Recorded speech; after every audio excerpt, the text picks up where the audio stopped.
তো guys finally ready হয়ে গেছি গরমে হেলমেট পরে। এই দেখো, আর আমার সামনে ব্ল্যাক বিউটি দাঁড়িয়ে আছে, নিয়ে যাব। তো চলো ভাই, সানগ্লাসও পরে নিয়েছি যাতে চোখে না রোদ লাগে। আর এই আমাদের কালু, চল Kalu. Hello guys, welcome back to my new blog. তো গাইস সকলে কেমন আছো? আশা করছি সকলে ভালো আছো। তো গাইস আজকে দুপুরবেলা চান ফান করে রেডি হয়ে যাচ্ছি ব্যাংকে। তো ব্যাংকে যাওয়ার সময় আমার ভাগনা বলে মামা একটু গাড়ি চালানো শিখবো। তাই দেখো আমার ভাগনা ওই গাড়ি চালানো শিখছে, ঠিক আছে, নতুন শিখছে আমার গাড়িতে। তো ভাই এখন তেলের যা সংকট, মানে তেলের সংকট, মানে 200 টাকার উপরে পাম্পে তেল দিতে চাইছে না। তাও ভাগনা বলছে কি করব বলো। আর আজকের বেলাবেলি কাজ ছুটি করে দিয়েছি, 12টার সময় বন্ধ করে দিয়েছি, কারণ আমি চান ফান করে রেডি হয়ে গেছি। এইবার যাবো ব্যাংকে। আর এতটা গরম ভাই কি বলবো, রোড তেতে, এই যে ঢালাই রাস্তা, মানে পাড়া গায়ের ঢালাই রাস্তা, এই রোড থেকে মানে গরম আবহাওয়া মারছে, হাবকা মারছে মুইয়ে। তো দেখা যাক কী করা যেতে পারে। তো হেলমেট ফেলমেট পরে যাব, কারণ এখন মানে নতুন সরকার হয়েছে যবে থেকে, এখন আইন কড়া হয়ে গেছে। পুলিশ প্রত্যেকটা জায়গায়, প্রত্যেকটা থানায় বা প্রত্যেকটা মানে রোডে পুলিশ ধরছে। তার জন্য আমাকে তো সেফটি নিয়ে যেতে হবে, হেলমেট ফেলমেট। তো গাড়ির নিজের কাগজ আছে, সব কিছু নিজের করা ক্লিয়ার, শুধু হেলমেট পরে যেতে হবে, বুটুট পরে যেতে হবে। আর গরমও প্রচণ্ড ভাই, হেলমেট পরে অলরেডি যেতে হবে, না হলে রোডে যে হাবকা ভাই, সে অন্যরকম হাবকা লাগবে। তো দিদিরা সবাই রেডি হয়ে অলরেডি বসে আছে, আমি যাব, আমার দুটো দিদি যাবে। তো আজকের ব্যাংকে যাব, আর ব্যাংকে গিয়ে আজকে দেখাবো। আর এসির ভিতরে বসে থাকবো, ওখানে বসে বসে ভাই টাইম পাস করে দেবো। আর বেলাবেলি এসে 3টার সময় কাজে বুঝতে হবে। দেখা যাক আমার ভাগনা কত দূর গেছে, তোমাদেরকে দেখাচ্ছি। গাড়ি নতুন চালানো শিখছে ভাই, ভয় লাগে এসবে বুঝলে।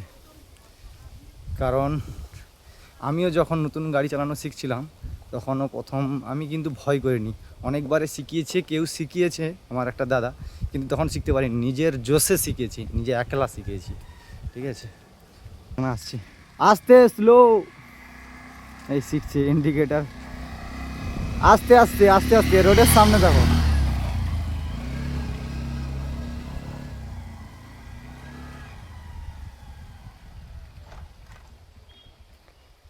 গাড়ি আসছে সামনে থেকে, সাইড কর।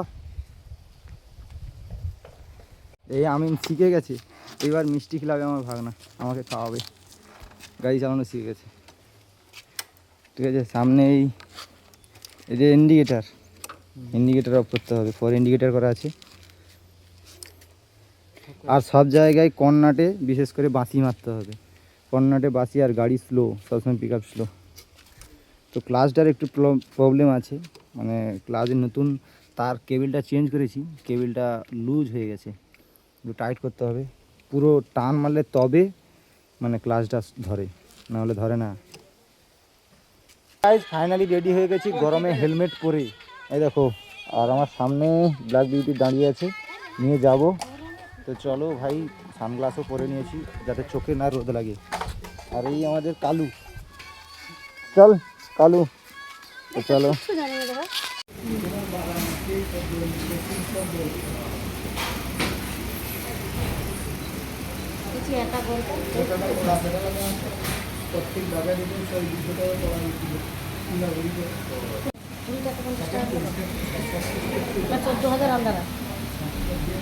তো গাই সোনাছড়া ব্যাংকে তো এসে গেছি। ব্যাংকে এসে কিন্তু ব্যাংকে সব কাগজপত্র কমপ্লিট করে দিয়ে আমি এইমাত্র বাইরে এসেছি, একটু বাইরে মানে বেড়াতে বলো আর খেতে বলো, খেতে এসেছি।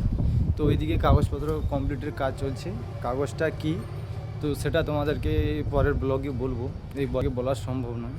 তো এখানে দোকানে এসেছি খেতে, ওখানে একটা দোকান বন্ধ আছে, তার জন্য এই পাশে কোনো দোকান দেখছি। খাওয়ার দোকান আছে কি ভাই, এখানে তো কোনো দোকান দেখতে পাচ্ছি না। দেখা যাক, সামনে একটু হেঁটে হেঁটে যেতে হবে আমাকে। তো গাইস ওখান থেকে পুরো হাঁটতে হাঁটতে চলে এসেছি পুরো মেন রোডে, মানে এই দিক থেকে আমি ঢুকেছি। তো মেন রোডে চলে এসেছি, ওই একটা ওই টেবিলটাই যাবো, ওই একটা দোকান দেখা যাচ্ছে। তো গাইস মোটামুটি কমপ্লিট যা কাজ ছিল এখানে ব্যাংকের কাজ করে নিয়েছি। এই আমাদের ব্যাংকটা দেখো ভাই, মানে মিনি ব্যাংক করে দিয়ে, গ্রাহক সেবা কেন্দ্র করে দিয়ে এই বড় ব্যাংকে কিন্তু ভিন্ন, এটা একটা সুবিধা হয়ে গেছে। চলো কাজ হয়ে গেছে, এবার বাড়ির দিকে যাবো। তো গাইস সব কিছু কমপ্লিট, এইবার বেরিয়ে পড়ছি বাড়ির দিকে। এই হচ্ছে আমার মানে ব্ল্যাক বিউটি ভাই, এই হচ্ছে আমাদের ব্যাংক, অনেকবারই দেখিয়েছি। তো বেরিয়ে পড়ছি ব্যাংকের দিকে, হেলমেটও নিয়েছি, হেলমেট পরে নিয়ে আবার বেরিয়ে যাব। তো চলো তোমাদের বাড়িতে গিয়ে দেখা হচ্ছে।